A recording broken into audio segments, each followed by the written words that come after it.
même si quelque chose est vrai, il faut que tu vois si toi, tu as le pouvoir de vivre cette chose-là. Est-ce que ton niveau d'engagement, il te permet de vivre cette vérité?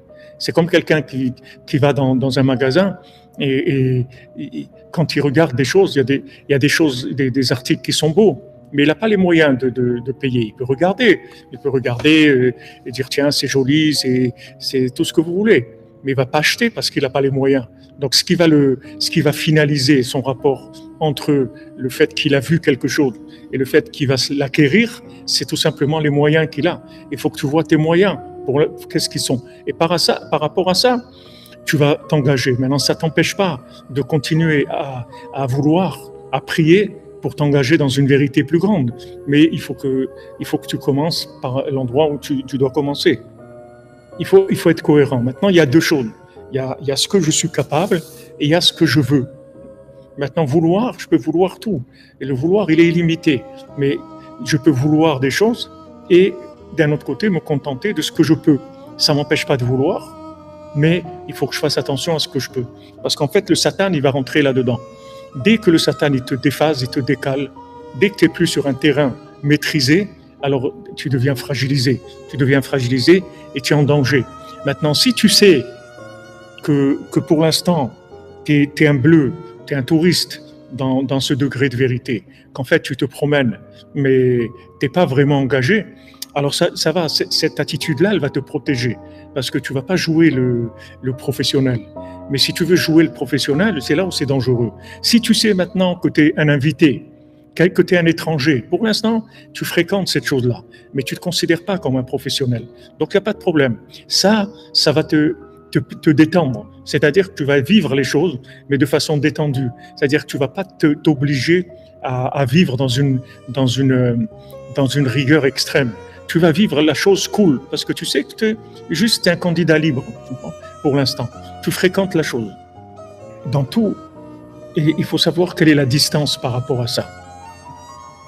Il y avait à la synagogue Breslev à Mea Shearim, il y avait je me souviens, il y a plus de 40 ans, il y a des gens qui venaient d'arriver et ils tapaient très, très fort des mains pendant la prière. Alors, il y a un ancien de Breslev qui a dit ça. Il a dit, il y a des gens, ça fait 30 ans qu'ils prient ici et ils ne tapent pas des mains comme ça. C'est vrai que Rabbeinu, il a dit de taper des mains. Mais taper des mains dans une synagogue Breslev, alors que tu viens d'arriver, tu as encore les boules puantes dans ton nez. C'est un petit peu audacieux. C'est un petit peu, ça dépasse un peu, tu t'y crois déjà. Alors que quand tu commences, il faut rester discret, tu observes, maintenant tu fais de l'observation. Et maintenant tout ce qui est discret, tu peux le faire. Tout ce qui est discret, tu fais tout ce qui est discret, il n'y a pas de problème. Mais pas des choses qui sont... Parce que c'est pas gratuit, ces choses-là, ça va t'amener comme noblesse oblige, c'est-à-dire que maintenant, il y a des signes extérieurs de richesse. Tu peux pas dire tu peux pas dire que tu es pauvre si tu as des signes extérieurs de richesse. Tu peux pas rouler en Mercedes et dire que tu fais partie de SDF. Ça va pas ensemble. Il faut que tu choisis ou ça ou ça. Maintenant, si tu roules en Mercedes, tu vas t'attirer un statut de quelqu'un qui est riche. Et si maintenant tu roules en vélo, ça va. Ou si tu as une 2 chevaux, ça va. Mais sinon, ça est un problème. Donc tout ça, ce sont des signes. Il faut savoir comment lui, tout son problème, c'est qu'il n'était pas à sa place, c'est tout. Ce qu'il vivait, c'était très bien. Les gens ne comprennent pas. Ils disent, mais je fais tout ce qu'il y a de bien et truc, et pourquoi ça ne marche pas? Parce que c'est bien, mais il faut que ça soit bien pour toi. Tu ne comprends pas que le bien, ce n'est pas parce que c'est bien pour toi. D'abord, il faut que tu vois comment tu es.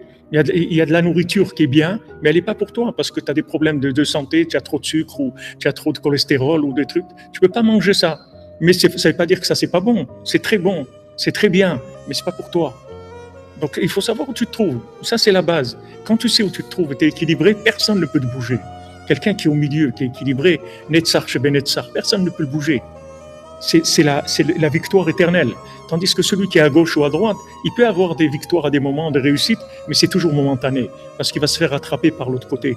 Dès que maintenant, il y a une exagération à gauche, ça entraîne tout de suite, ça déclenche une réaction à droite, même si elle n'est pas immédiate, mais elle va venir.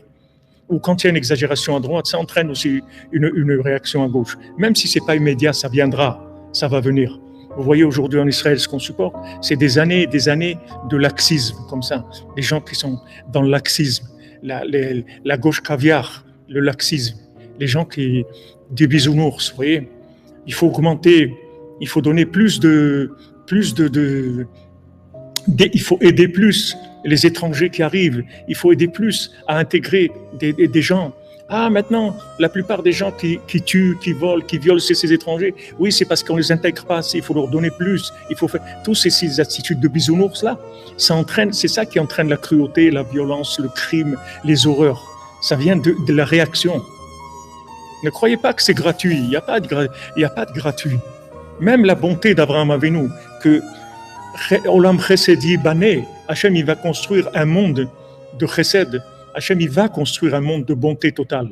On va y arriver. Mais seulement, Abraham Avinu, c'était le point de départ. C'est-à-dire, c'est l'objectif. Mais après, il y a Abraham, il y a Yitzhak, il y a Yaakov, il y a Yosef, il y a tous les tzadikim, et il y a tout le travail de l'humanité qui va être fait. Et en fin de compte, on va arriver à cet équilibre parfait qui pourra permettre la bonté totale. Mais on ne peut pas arriver à la bonté totale avec des déséquilibrés. Vous les rendez fous, les gens, quand vous les rendez fous, les gens, avec cette bonté-là. Ils ne comprennent pas que c'est eux qui les poussent à la folie. Parce que quand tu exagères à droite, automatiquement, tu déclenches l'exagération à gauche. C'est immédiat. Tu peux donner, Rabbeinu dit, quand quelqu'un qui veut donner, il faut qu'il ait du da'at, c'est-à-dire qu'il sache, qu'il soit conscient, qu'il voit à qui il donne. Parce que Rabbeinu dit, maintenant d'avoir de la miséricorde, ça ne suffit pas. Tu es miséricordieux, mais ça ne suffit pas. Il faut que tu vois à qui tu as affaire. Comme Rabbeinu, quand il lui demande la bénédiction pour son neveu, Rabbeinu dit, j'ai pas de bénédiction pour lui. Il était dans la misère, il vivait dans la misère. Mais on peut se dire, mais comment? Il vit dans la misère, vous ne pouvez pas lui faire une bénédiction, parce que Rabbeinu, il voit que la bénédiction chez lui, ça veut dire une malédiction. Et quand Reb Chaïkel, il lui a fait une bénédiction à son neveu, et qu'il est devenu riche, après Rabbeinu, il lui a demandé à ce monsieur, tu as regardé le ciel aujourd'hui? Il n'avait pas le temps de regarder le ciel, parce qu'il était devenu un businessman, il était riche maintenant, il n'avait plus le temps. Rabbeinu lui a dit, tu as vu ce que tu lui as fait avec ta bénédiction? Donc ce n'est pas une bénédiction, c'est une malédiction pour lui, parce qu'il n'est pas capable de vivre ça. Donc tu le détruis, il n'y a pas de bien absolu. Ici, dans ce monde-là, c'est relatif. Tout le libre arbitre, tout ce monde-là, il est fait pour avancer dans des valeurs relatives. Et chacun, il a sa place, c'est son rythme, et c'est ça qu'il faut trouver. Et c'est par rapport à ça qu'on doit vivre. Comme il dit Rav Zoucha, on ne va pas me demander si je n'étais pas Moshe Rabbeinu. On va me demander pourquoi tu n'as pas été Zoucha, c'est tout. On va me demander pourquoi je n'ai pas été Moshe Rabbeinu. Je ne suis pas Moshe Rabbeinu. Mais Zoucha, je dois être. Moi-même, je dois être.